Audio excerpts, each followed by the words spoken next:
So till now, last week, the class of last week was to prove that there is a neshama that exists beyond the life of this world.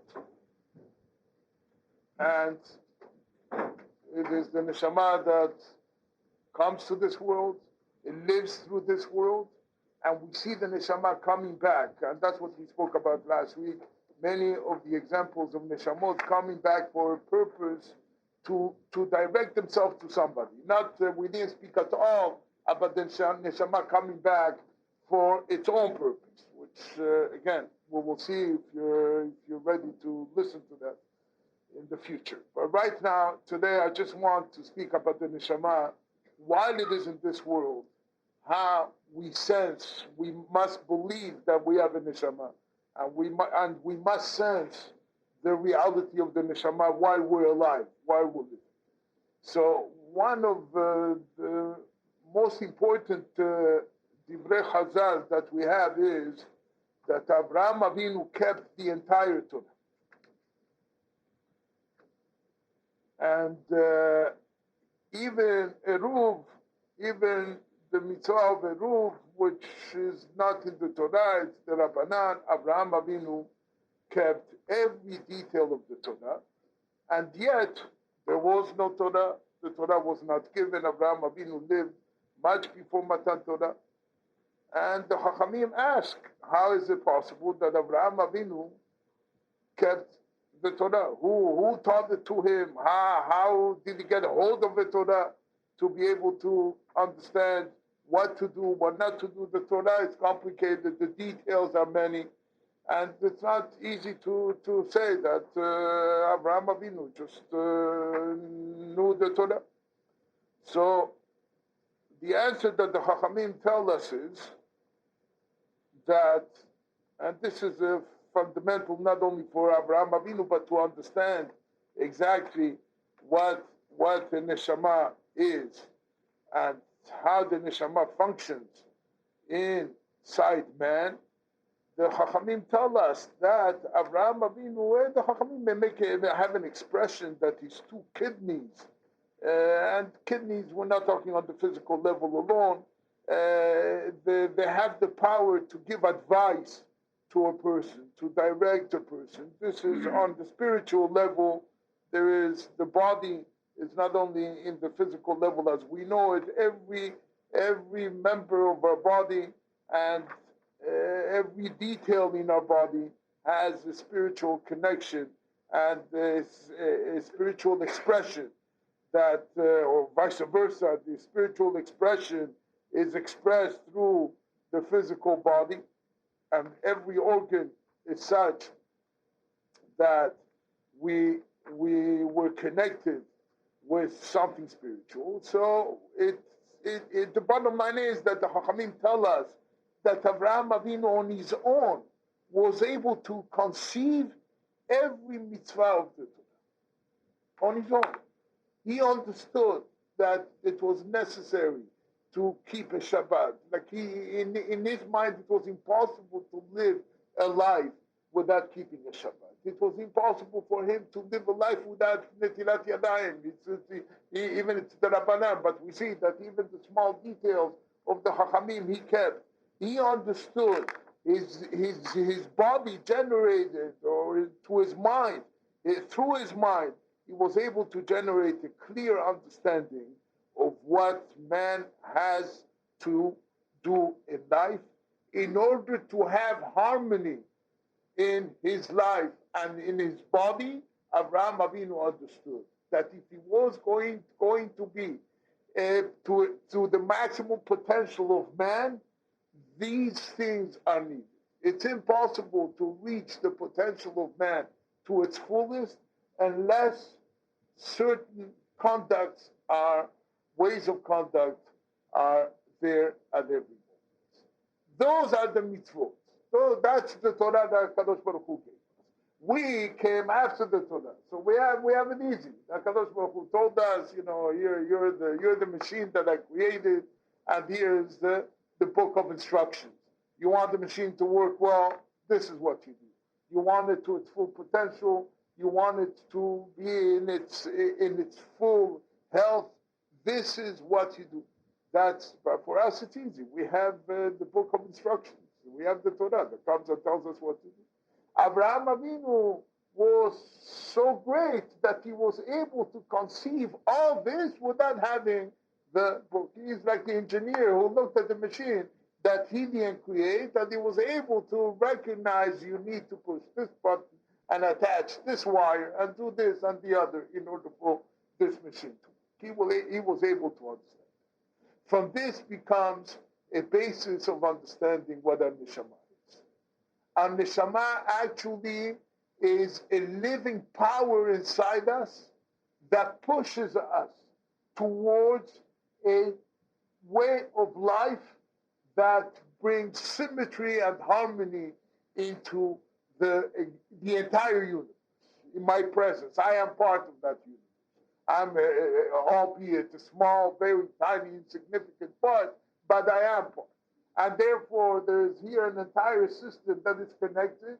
Yeah, we're all part of the big web, which is the universe, and every detail in that web is necessary to work properly. The small, you have something with millions of wires, yeah, and if one wire doesn't work, the whole thing doesn't work. You don't say, well, you know what, there is 999,000, wires, so it should work. It doesn't work. That's how it is. So the neshama is that power that we have inside us that gives us a life that pushes us and generates in us the need to be able to act according to the laws of the Torah. The Chachamim probably say it better in the following manner. They say like this, Ma Kadosh Baruch Hu Maleh Kol HaOlam, in the same way that we understand that Kadosh Baruch Hu fills the entire world. Af HaNeshama Melea Kol HaGuf, the Neshama fills the entire body. The Neshama is part of HaKadosh Baruch Hu. It has the characteristics of HaKadosh Baruch Hu.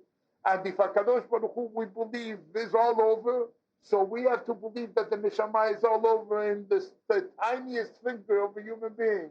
Yeah, in the smallest toe, there is the neshama takes over the entire body of a person. Ma Kadosh Baruch Hu ro'eh ve'eno nir'ah, the same way that Kadosh Baruch Hu has vision, he sees everything, but he himself is not seen. Afrin neshama ro'ah ve'ena nir'ah, the neshama that we have inside us sees, and we will speak about many things that the neshama sees. And we're at times we're not even aware that the neshama is seeing. And sometimes we'll catch ourselves saying, oh, this is supernatural, something, out of this world. Yeah. But the neshama sees while it's not being seen, the same characteristic of HaKadosh Baruch Hu. Ma HaKadosh Baruch Hu zan et kol ha'olam, the same way HaKadosh Baruch Hu sustains the entire world. Af neshama zana et kol ha'guf, the neshama sustains the entire body. Kadosh Baruch Hu tahor, af neshama tehora, the same way that Kadosh Baruch Hu is pure, the neshama is pure. Kadosh Baruch Hu yoshev bechadrei chadarim, the same way that Kadosh Baruch Hu is hidden. Af neshama yoshev bechadrei chadarim, the neshama is also hidden. This is what the neshama is. It's a power that we have inside us, a part of Kadosh Baruch Hu that is inside us, that envelops every part of us and gives us life in a way that it pushes us naturally towards the doing that brings the actions that bring about a harmony in life, that bring about a fulfillment of life. Abraham Avinu was the highest expression. Abraham Avinu is able to conceive every single mitzvah, the mitzvah of shatnez, we don't know, linen and wool, we don't even know the answer. Abraham Avinu could not bear wearing a cloth that had shatnez. If somebody would have given him a jilaba with shatnez, he would have thrown it out. He couldn't wear it. He couldn't wear it. He was naturally allergic to everything, because that's what the neshama does. That was the neshama in the true power, and that's what. The truth is that this element to some level exists in every creation of HaKadosh Baruch Hu, every creation, all the more so and very powerful in Jews. And that's why you will see the need for Jews to get into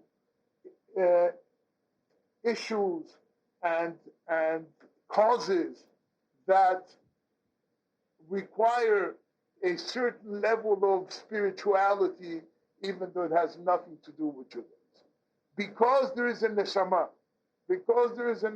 that is yearning to and pushing man towards something that is spiritual, you will find that the leaders of everything, whether it's communism, whether it's any of the isms and any of the causes and the animal causes, like you when you come to think of it, why is it that the Jews are in the forefront of all?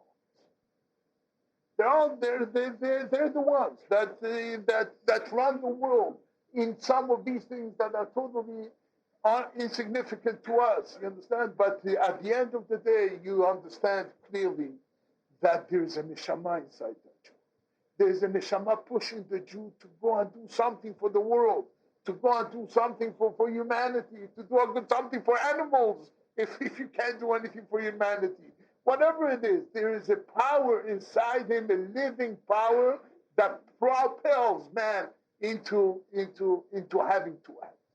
Those that are intelligent and know and are fortunate enough to understand where that power should go, it's directed towards Torah, towards mitzvot. That's where it's directed.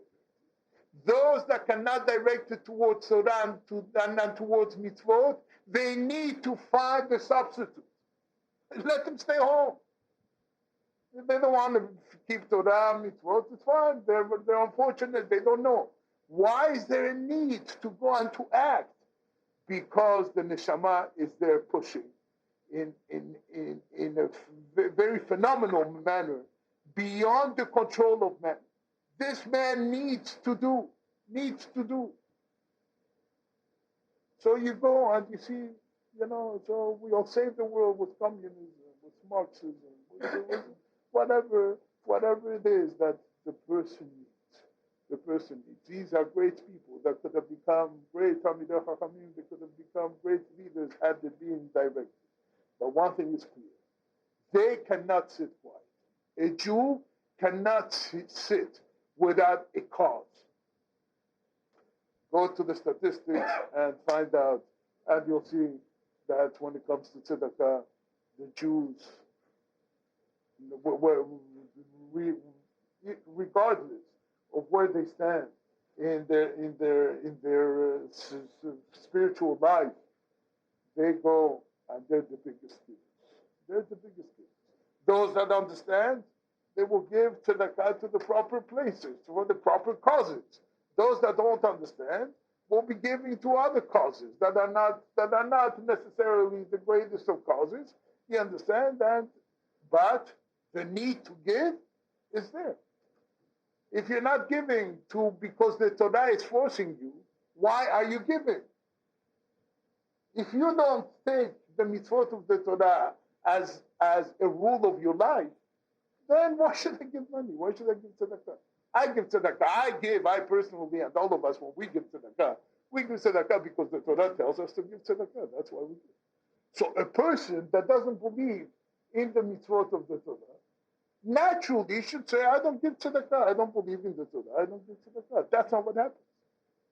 He doesn't believe in the Torah. He doesn't give tzedakah to the proper places, but he needs to give. His neshama is pushing him towards going and giving, whatever it may be. So it will be a university, it will be a sports complex, it will be a swimming pool, it will be a tennis court, it will be, things of no value, but the neshama does not let it. He must give. In the other peoples of the world, if you believe in your religion that you have to give, you give. And if you're not religious, you don't give. Why would you give? Why would you give money that you earn with difficulty?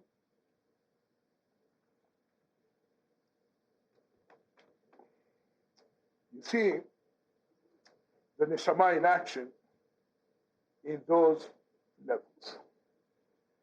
We see it further in the amount of people that have a secular life. Again, we have to refer to it because simply, if you don't believe in the Torah, you're free to do anything you want. Right? We're bound by what the Torah tells us, and therefore we do what we have to do. But if you don't believe in the Torah, you're free to do anything. And there will be people that will tell you, I don't believe in God. Atheists that will catch themselves at a moment of difficulty in their lives praying. Praying to their own shock. I mean, people have written about it, that they catch themselves in a moment of need, that they stop and they pray. And they say to themselves, you know what, I never prayed. I never believed in prayer. I never believed that there is who to pray to. And yet, they're caught in those circumstances in a phenomenal way, that people actually shock themselves to see themselves praying, and they don't necessarily even know where, to who, what.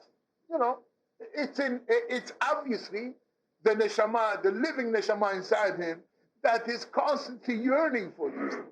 So while the person is strong, trying to push down the neshama and not allowing it its expression, so it doesn't happen.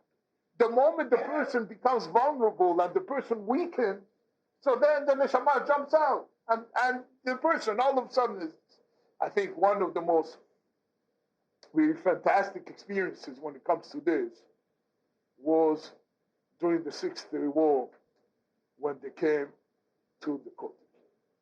People that didn't even know what the Beit HaMikdash was. You know, there were soldiers still today, unfortunately. The system is such that they teach very little Judaism. And, you know, I'm there every Tisha B'Av, and they make surveys. They go in the streets. They stop young people. What's Tisha B'Av? They don't know. They don't know what Tisha B'Av is. So they don't know that there was a temple. Not their fault. It's the system. You know, they don't know that there was a temple. They don't know that there were 2 temples. They don't know that it was destroyed. Every 9 days, they have surveys in Israel, and they come back with the same.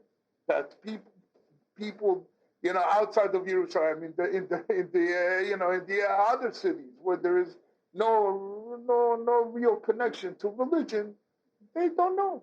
They just don't know. Nobody taught them. These same people, they come to Jerusalem and they break down, and it was recorded.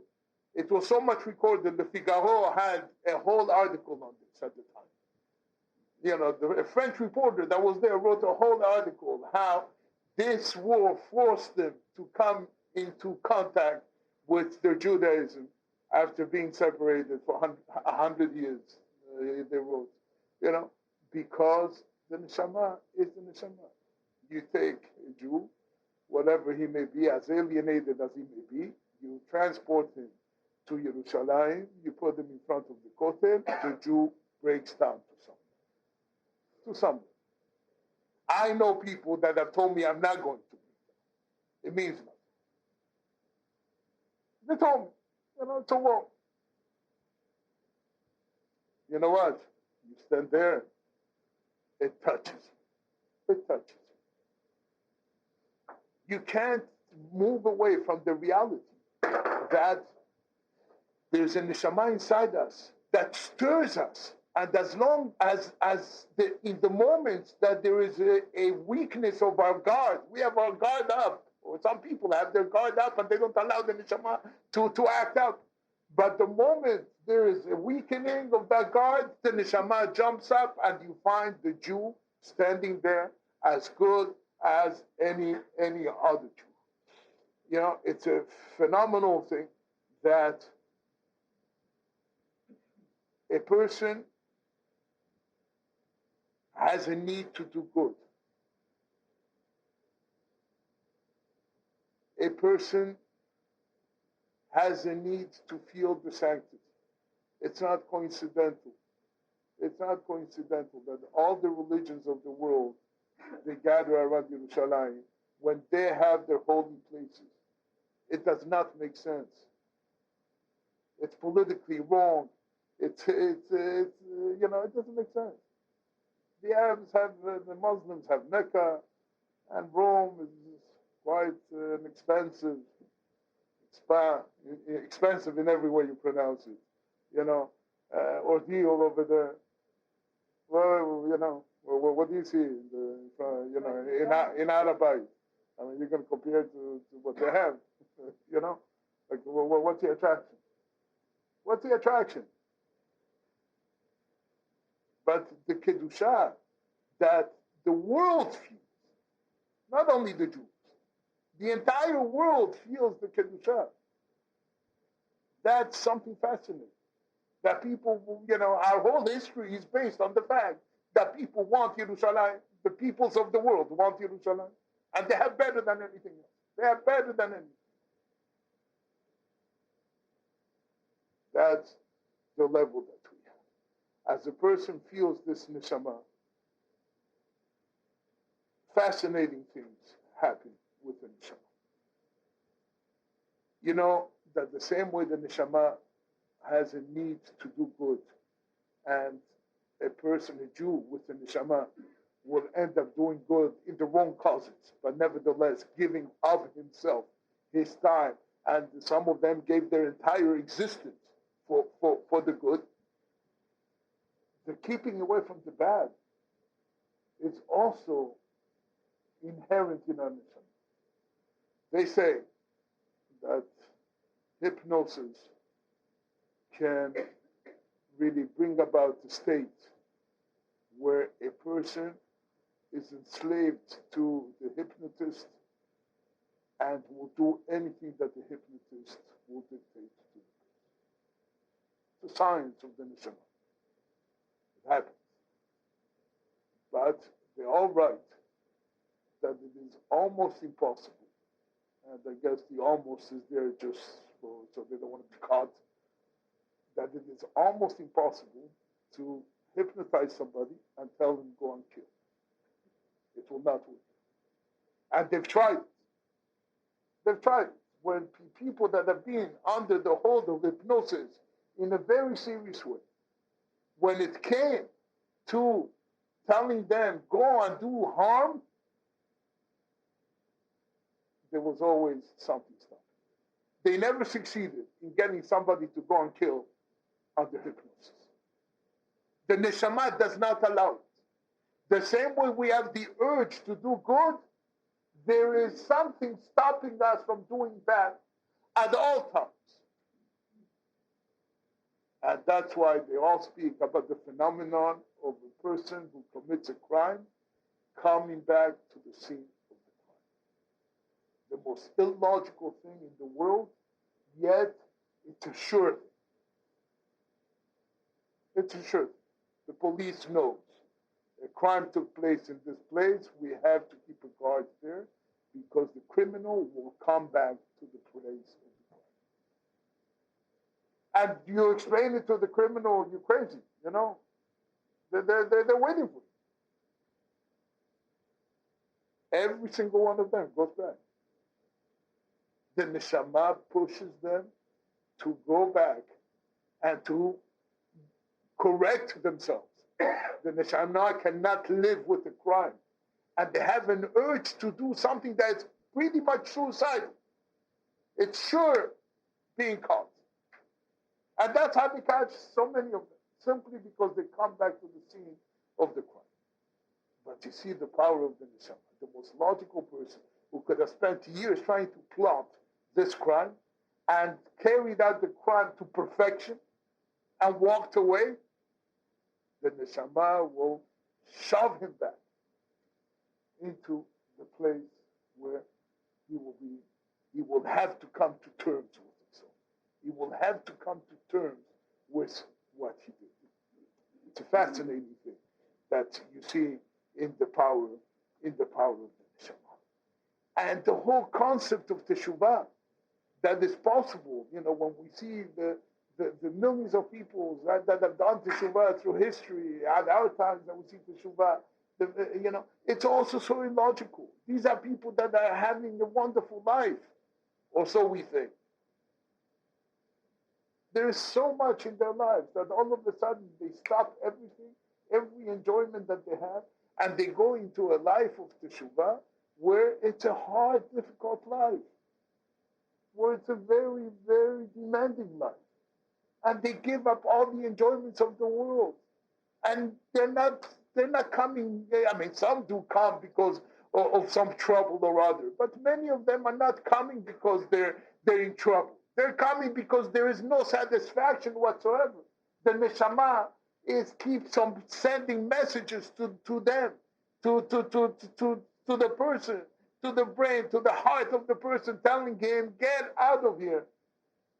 Even though it's amazing, get out of here. The neshama is living inside us. It's HaKadosh Baruch Hu inside us telling us, move, remove yourself from that lifestyle. And you see people changing overnight, people that were rich and they were the jet set people, they run the world. They run the world. And there is no satisfaction because of the neshama drilling inside. So the neshama is that power that the person has that pushes him towards sanctity, towards what's right, towards what's good, whether he likes it or not. And the worst human being can turn around and all of a sudden find himself in a position to be the best human being. Because it's there. It's there. When the Chachamim say that the bat kol, a voice from heaven came out or comes out every day, the Chachamim speak about that and make statements. And who hears the voice? If somebody told you that they heard the voice, you better lock them up. There's something wrong. Nobody hears it. Yes, the Chachamim tell us in various occasions that the bat kol yotzet me'ar chorev, kol yom, the neshama. The neshama hears. The neshama hears the voices of heaven. And they start stirring inside you, but sure, you do not connect because you didn't hear it physically. Your ear was not connected to this. It was a neshama that was hearing and things are stirring inside you. And you don't understand where they're coming. And this is the voices that HaKadosh Baruch Hu set in the world that speak to us. They speak to us. They speak to us on a constant basis and bring us up to that understanding of what life has to be in order to keep a balance, in order to keep some symmetry in life. And you go and you take from those steps the people that the criminals that remove themselves from the crime, that are looking to separate themselves from the crime. They're looking at times to even get caught. You see the people that have a need to do good. You see all this, and you see the neshama is active constantly. And then there is a final phenomenon that doesn't exist in almost any nation in the level that it exists in the Jewish nation. The ability that the Jew has to give up his life for God. Jews that were put in circumstances where they had to give up their lives. How they do it. And don't compare it to the crazy Muslims. They have to be drugged and they have to be their minds has to be twisted for years before they get them to go and explode somewhere. It's a whole system that they have to. We're talking about Jews that were religious, were not religious. Books were written in every level of our history of Jews giving up their lives because they were Jewish. And you look at them and they weren't so religious. They were not so practicing.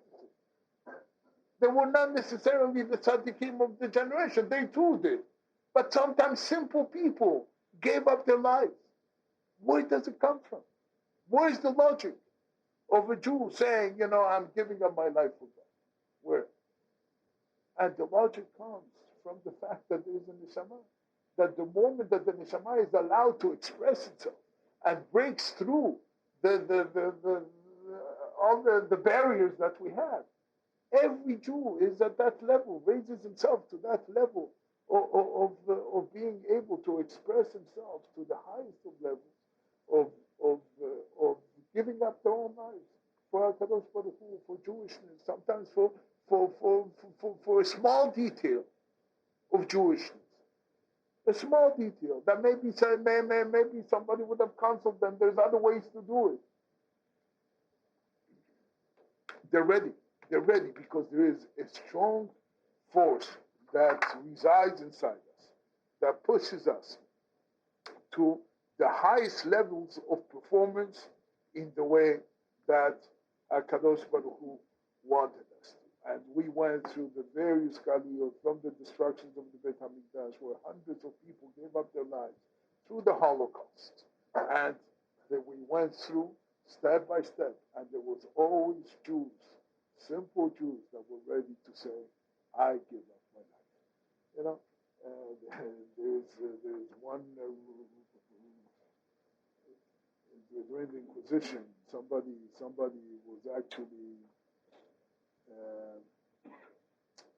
he ran away from the Inquisition with his wife and his son. His sons, they took a small boat, one of these small dinghy things, and they started moving away from Spain. And they gave up everything that they had, obviously. And there was a storm, and in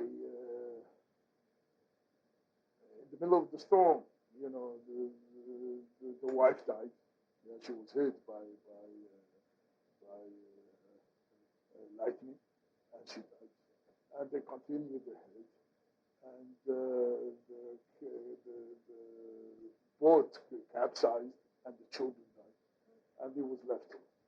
So there's a statement that he made. He said like this, it's quoted like this: Ribon ha'olamim, master of the world, nimladti lekan kedei she'uchal le'ovdecha be'en mafriya. I tried to escape in order to serve you without anybody disturbing you. You know, the Inquisition didn't allow him to serve God, and, you know, to live a life as a Marano, he didn't want to, so לקיים את מצוותיך, to fulfill your mitzvot, to kadesh et shimcha, and to sanctify you. אך הרבה עשית כדי שאעזוב את דתי. But you did a lot to force me to abandon my religion. That's how he's speaking to God. You understand? The Ram, however, מודיע אני לך. I want to inform you. Elohai, Elohei Avotai, my God, and the God of my father. יכול אתה לדכאני. You can oppress me. יכול אתה לקחת ממני את היקר לי. You can take the most precious that I have. והטוב ביותר בעולם, and the best that I had in my life in the world. יכול אתה לייסרני על מוות. You can afflict me until death. ותמיד אאמין בך. I will always believe.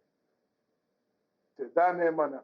You should know with all faithfulness שעל כורחם של יושבי שמיים, that in spite of all that inhabit the heavens, that means all that came down terribly to me from the angels, yeah, Yehudi ani, I'm a Jew, the Yehudi,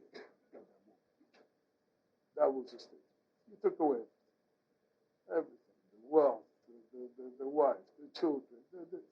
And you think, okay, now you've tested me to the point that I'm ready to abandon what's important to me. I want you to know that I will not abandon. Until the moment of death, I will scream out like he went on, it's a long statement. He will scream out that Shema Israel, that every Jew will scream out. And the fact is that the Neshama is in constant action inside the person, being able to bring the person to the levels where the person no longer cares about his physical life. The neshama that we have inside us is such that if we allow it its expression, it can bring us to that highest of levels, where the person is so connected to HaKadosh Baruch Hu. It's so much one with HaKadosh Baruch Hu that the person who's at times not religious, like I said, not necessarily observant in the way that he should be, when it comes to giving up their lives, they gave up their lives, they did things that are beyond explanation. Like that criminal goes back to the place of the crime, and it's beyond explanation. Everything that happens to the neshama inside us, what the neshama prompts and stimulates inside us, is beyond explanation, because, as we said at the beginning of the shiur, it's part of a Kadosh Baruch Hu that covers every detail in our body. The smallest detail is enveloped and given energy by that neshama, and therefore a person can actually take his body and transform it into an entire neshama. The tzaddikim, their whole body is a neshama. Their whole body is a neshama. The body will go into the earth and will not decay because it lost the characteristics of physicality in this world. It's no longer flesh and bones like we know. It's something else. It may look to us, but it has become something totally different, where the body will remain intact and eternal, as much as the neshama was eternal, because the person was able to allow the expression of that neshama. So this is what happens. Why we spoke about the neshama when it leaves. We spoke today about the neshama when it's here. And now tell me if you want the next step or not. Think about it. How slow? He's not busy. He'll take you this, but you should know you're not going to sleep at night. It's a morning.